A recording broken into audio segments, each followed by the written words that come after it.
Political polarization, or the division amongst Americans, has been on the rise for many years. But 2020 has felt especially polarized due to issues such as the coronavirus pandemic, Black Lives Matter protests, Supreme Court nominations, and the election. And there's absolutely no question, Josh, that there is a political divide in this country. The country is very partisan. It can create challenges and it can create, problems. I would say yes. I think that there are many families in the United States that really can't talk about politics anymore. And that's kind of sad. And we can't necessarily do that without yelling or without screaming. And I do think if we take a look at some of our cable news networks, there is that fueling of hatred back and forth. I think it's actually probably one of the biggest problems because it's actually keeping us from doing a lot of the things that we really want to do.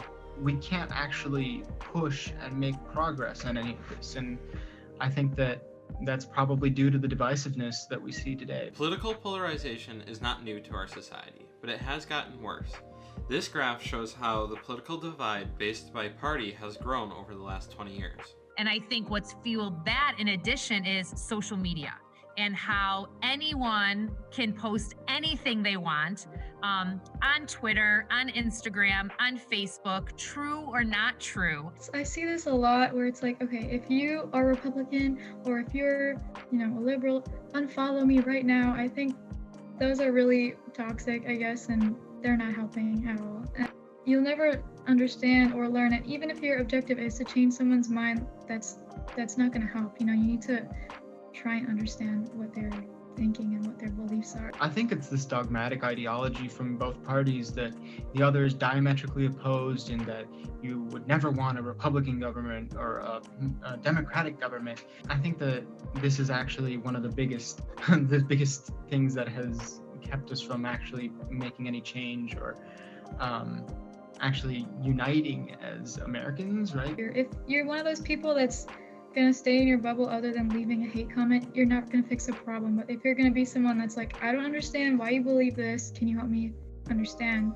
If you just have that open mindset, everything would be a lot better because you'd be willing to learn rather than, the only objective you have is to change someone's mind or to start a fight.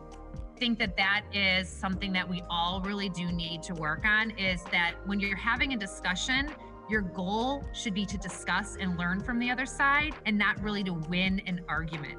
I think that if we learn to shy away from that and to say, these aren't what define politics anymore.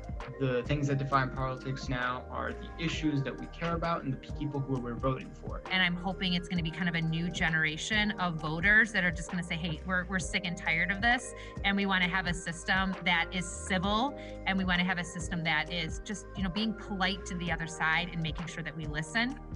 But I think we have a little ways to come to get that change. For The Main, I'm Josh Munson.